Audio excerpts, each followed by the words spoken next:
ADHD, timer, alarm, dan trik receh yang ampuh banget. Pernah nggak sih kamu merasa otakmu itu sebenarnya mesin Ferrari yang gahar? Tapi sayangnya sistem pengeremannya pakai rem sepeda ontel, dan GPS-nya hobi banget teriak, recal culating, justru di saat-saat genting? Selamat datang di dunia ADHD yang penuh kejutan. Ternyata, kekacauan ini bukan karena kamu kurang niat atau malas, tapi karena ada satu onderdil kecil di bagian belakang kepala bernama cerebellum yang lagi mogok kerja jadi navigator hidupmu. Selama bertahun-tahun, dunia medis dan orang tua kita selalu menuduh bagian depan otak alias prefrontal cortex, PFC, sebagai biang kerok ADHD. Kasihan si PFC, dia selalu dijadikan kambing hitam atas ketidakmampuan kita mengatur diri. Tapi, riset neuroscience 5 tahun terakhir membawa plot twist besar. PFC sebenarnya cuma korban.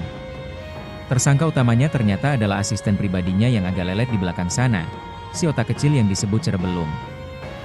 Jadi, bayangkan ini seperti koneksi internet.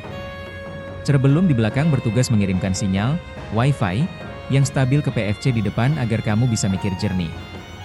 Tapi pada ADHD, sinyal dari belakang ini sering putus nyambung atau lemot parah. Akibatnya, layar di depan, yaitu perilaku dan fokus kamu, jadi ngelek. Jadi, saat kamu bengong, itu bukan karena kamu nggak mau mikir, tapi karena otakmu lagi lost connection secara biologis. Cerebellum itu sebenarnya punya pekerjaan keren. Dia adalah mesin peramal waktu mikro, atau navigator internal kita. Tugas utamanya adalah memprediksi apa yang akan terjadi sepersekian detik ke depan supaya gerakan, pikiran, dan ucapan kita mulus. Bagi orang biasa, prediksi ini berjalan otomatis. Tapi bagi kita, navigator ini sering banget error atau salah tebak. Ketika navigator ini gagal memprediksi, otakmu jadi kehilangan arah. Inilah kenapa tugas sederhana seperti mengerjakan PR terasa seperti mendaki gunung tanpa peta. Kamu bingung harus mulai dari mana bukan karena tugasnya susah, tapi karena otakmu gagal memprediksi langkah pertama, kedua, dan ketiga secara berurutan. Kamu terjebak dalam kebingungan mental karena sistem prediksimu sedang buta arah. Mari kita bedah jalurnya. Ada jalan tol, dua arah yang menghubungkan cerebellum dan PFC. Di otak neurotipikal, ini adalah jalan bebas hambatan. Namun, riset fMRI terbaru menemukan bahwa pada remaja ADHD, jalan tol ini mengalami apa yang disebut compressed functional gradients. Artinya, jalur-jalur informasi di otakmu itu tumpang tindih, padat, dan macet total. Situasinya begini, si bos di depan, PFC, butuh data prediksi untuk mengambil keputusan bijak, seperti, kerjakan PR sekarang, atau, jangan marah. Tapi karena kurirnya, sinyal dari cerebellum, terjebak macet dan telat datang, si bos jadi panik. Tanpa data yang lengkap, akhirnya si bos mengambil keputusan ngawur alias impulsif. Jadi, impulsivitasmu itu sebenarnya adalah reaksi panik otak karena datanya telat nyampe.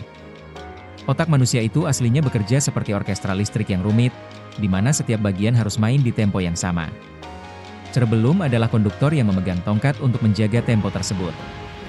Masalahnya, di otak ADHD, konduktornya ini lagi mabuk atau ngantuk, sehingga ritme listrik otakmu, yang disebut osilasi, jadi nggak sinkron dan berantakan. Gara-gara ritme internal yang rusak ini, kamu jadi mengalami time blindness atau buta waktu.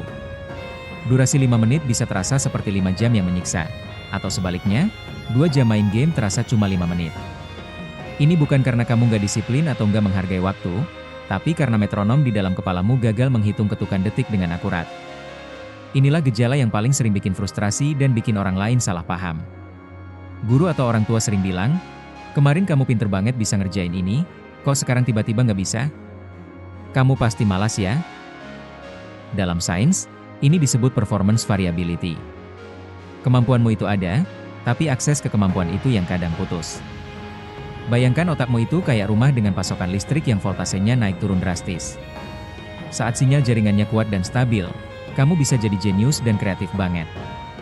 Tapi saat sinyalnya lemah atau noise-nya tinggi, otakmu langsung blank. Ingat, ini adalah masalah teknis pada kestabilan jaringan saraf, bukan masalah mood yang dibuat-buat. Emosi remaja ADHD itu sering diibaratkan kayak mobil sport yang melaju kencang tanpa rem ABS. Secara normal, cerebellum harusnya ngasih sinyal prediksi alias peringatan dini ke otak depan untuk ngerem sebelum kamu meledak marah. Tapi karena sinyal prediksi ini telat nyampe, sistem pengereman di otakmu gagal bekerja tepat waktu.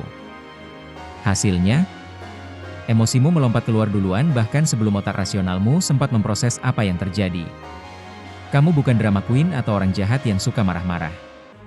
Kamu adalah orang yang sistem pengereman neuralnya sedang offline. Dan yang paling menyakitkan, kamu sering menyesal setelahnya karena sebenarnya kamu tahu itu salah, tapi sinyal stopnya datang terlambat. Sekarang mari kita masuk lebih dalam ke pabrik kimia di kepalamu. Agar sinyal otak bisa jalan, butuh bahan bakar kimia seperti glutamat, sebagai gas, dan GABA, sebagai rem. Pada ADHD, takaran bahan kimia ini sering salah racik. Kadang gasnya kebanyakan sampai otakmu berisik, kadang remnya habis total. Ketidakseimbangan kimia ini bikin stamina mental kamu gampang banget habis. Inilah kenapa kamu bisa mengalami hiperfokus luar biasa selama 1 jam, tapi setelah itu langsung crash atau tepar kayak HP yang baterainya bocor. Ini adalah kelelahan metabolik yang nyata, bukan sekadar alasan biar bisa tidur siang. Proses belajar itu membutuhkan urutan yang rapi. A ke B lalu ke C, tapi otak ADHD bekerja kayak editor film yang ceroboh dan kehilangan naskah aslinya. Potongan-potongan informasi di kepalamu sering hilang, terbalik, atau teracak. Kamu mungkin paham konsepnya, tapi gagal merangkainya menjadi satu cerita yang utuh. Itulah sebabnya instruksi yang panjang dan bertele-tele adalah musuh bebuyutanmu. Otakmu gagal memprediksi urutan langkah berikutnya, sehingga rasanya seperti disuruh merakit roket tanpa buku manual. Kamu berhenti di tengah jalan bukan karena nggak mampu, tapi karena jembatan, urutan di otakmu tiba-tiba putus. Jangan mau kalau kamu cuma dibilang nakal atau malas. Perilaku yang kelihatan itu cuma puncak gunung es yang kecil. Masalah aslinya tersembunyi jauh di bawah laut. Ada listrik otak yang konslet, kabel koneksi yang macet, dan cairan kimia yang tumpah. Kalau cuma lihat luarnya, orang bakal salah menilai perjuanganmu. Idealnya, kita butuh teknologi canggih kayak EEG atau fMRI buat melihat kemacetan aslinya.